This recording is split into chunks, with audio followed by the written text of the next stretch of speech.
what's going on. Go for it. Anybody. You like having the weekend off, or would you like to have been right back out there playing again? I actually kind of like the weekend off a little bit. Gave me a time just to relax after everything that went on. Gave everybody a chance to relax, I guess. And I think we came back Saturday and we had a pretty good practice, and I think that was good for us. But I enjoyed it, but I was ready to get back to work after we had lost. So, yeah. Joel, you're right around coming up on 1,000 points right now. Have you thought about that? And I guess what's that mean for you to kind of join that club of Tar Heel players with all the history here to score 1,000 points in your career? Right. I actually haven't thought about that. I wasn't keeping up with that, but that's something great that if you accomplish that, and I want to be able to accomplish that, to be considered with the greats that have been, through this program. And if I accomplish that, that's something that I'll be happy about. But my ultimate goal is I want to win a national championship. That's what I came here for. And, that's a good individual thing, but as a team, I'm more about the team. And if we win a national championship, I'll remember that more than scoring 1,000 points. So, Joel, Coach's passion for playing against NC State has been well documented. And obviously, he's had a lot of success against those guys throughout his coaching career. Right. How does it manifest itself, like his passion for playing those guys, like in practices or meetings, or like how does that come through to you guys? you can just tell sometimes he's more locked in than other games. He's pretty much passionate about each and every game that we play, but it's just that you can just tell in his demeanor and how he carries himself when we play against, NC State or Duke. And I understand it because you're in the same state, you're almost in the same area, so you kind of want to be the one on the top. So I understand that. But like I said, he's very passionate about it, and you can just tell by the way he just walks around and the way practice is and how he's talking to guys. It means a little bit more than just a regular ACC game. So. Having won that first matchup by 51 points against State, how do you guys as players avoid a letdown on Wednesday? Right, that's the biggest thing that I've been thinking about is how are we going to come out and play, after beating them by, 51 points here. And I think we just have to go in and just play it as just another game. We can't think about the last game because I know they're thinking about it as well, and they're preparing as in, we're not going to let them come out, especially in our place, and beat us like that. So I just think we have to have a good mindset going into practice, first of all, today, and then tomorrow just forgetting about that loss that they had and just play the game. And if we do that, I think we'll be just fine. But we can't just go out there and just think they're going to lay down because, like they laid down the first time. So I said he would just remind you guys that they won at Duke.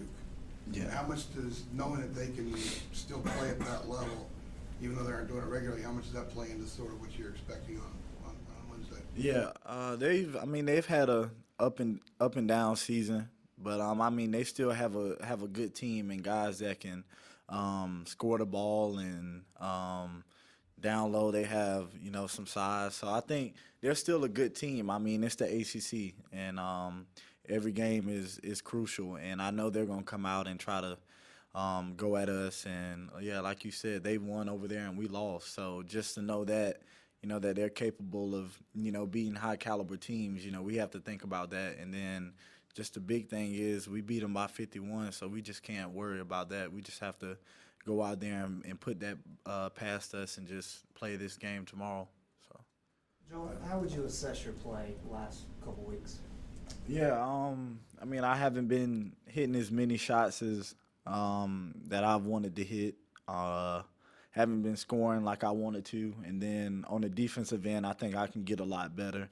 I haven't done a bad job, but just me being competitive and me being hard on myself, I think I haven't been playing up to what I would like to play like. And I want to change that, especially going into just having a limited number of games. And, it's coming to an end, of the season. So I just want to be able to pick up my play and just got to start doing that. But overall, I think I've played all right, but I could play a lot better.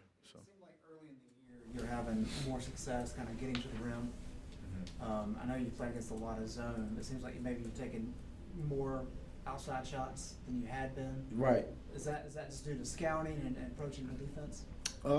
Yeah, and I just think, I mean, in ACC play, you know, teams do a better job of scouting you. They know what your offense is, and so it's kind of hard, you know, to do some of the things that you did towards the beginning of the season playing against the non-conference teams. And so, I mean, I haven't been shooting the ball from the three-point line as well, and so I've been trying to get to the hole. But sometimes it's just hard because, you know, you never know what the refs are going to call. And I haven't been getting the fouls that I think I should deserve. But, I mean, that's just how it is. The refs are human, and that's just how it goes. And so I'm just continuing to do what I'm doing, and hopefully that'll change. But just overall, I just want to pick up my play on both sides of the ball, and just so I can put this team in a position to be where we want to be. So. With that being said, do you ever feel like you're too hard on yourself, or you kind of take the burden of losses too hard?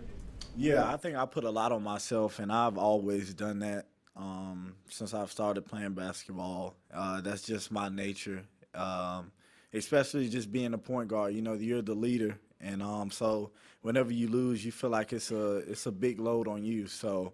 Sometimes I have to try to get away from that, but it's hard to, just because I like to win. And when we don't win, I feel like I let my team down because there's something that I could have done better throughout the game that could have helped us. And so, I mean, it's a little bit of me putting too much on myself, but I think that's better than just not caring at all. So. Watching Marcus go through some similar struggles last season when he hit that shooting slump, did you learn anything from him watching the way he handled that situation? Yeah, one thing is he just kept winning the defensive player of the game, and I think that's the biggest thing. And Coach talked to me about it, was just saying that just because the ball is not going in the basket shouldn't affect the way you play on the other side of the ball. And I've always took pride in playing defense, and when it was a couple of games I didn't have a good shooting game, and you could tell on the defensive end because my grade would just be pretty bad. So that's one thing that I've learned from Coach and Marcus, that, you know, just because the ball isn't going in, you know, you can still have an effect on the game in other areas. He's only played 7 games, but have you noticed when you're on the floor with him a difference in the kind of player he is now as opposed to a year ago? Yeah, he's more of a facilitator, and he's very aggressive. In the Duke game, he was pretty aggressive. He came down, hit a couple of shots, got to the basket. But I just think that's his game when he's out there and just looking to facilitate and get guys an open shot and just out there just playing defense and working hard. I think that's when he's at his best. And that's what Coach wants from him, and he does a good job at it. And we don't want him to do anything outside of that. And I think he does a great job of staying within himself and knowing that if he can facilitate, you know, that's when he's at his best. So.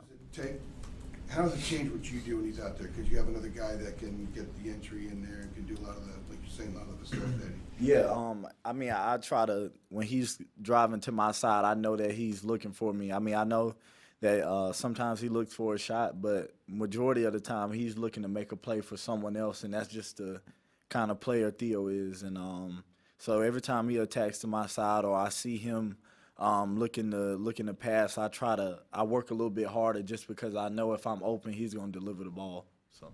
What's been the point of emphasis defensively for you guys, team-wise, for the past week or so since you guys got on?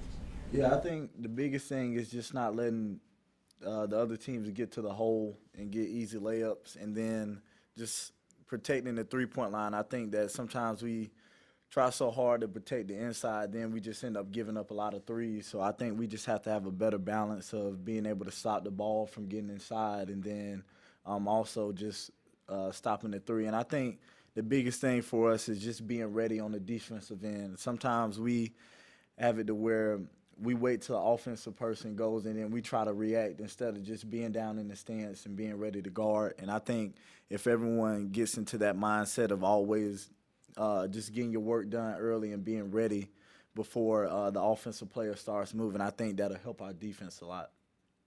Anything else? How have you seen Seven grow this season? What's the biggest piece of advice you've given him to help him kind of progress? Yeah, I think the biggest thing for Seventh is just not turning over the ball. He's done a very good job of keeping the ball and getting his team shots in practice, and that's one thing that I see about him. And then just being comfortable out there on the court. Sometimes, I mean, as a freshman, you just want to make the home run play, or sometimes you just don't want to make a big play because you feel like you're going to turn it over, and then coach, get mad at you. So I think that he's done a great job of just keeping the ball and not turning it over, and just getting more confidence and getting more comfortable, on both sides of the ball. So. Okay. Thanks, Phil. Thank you. Thanks, everybody.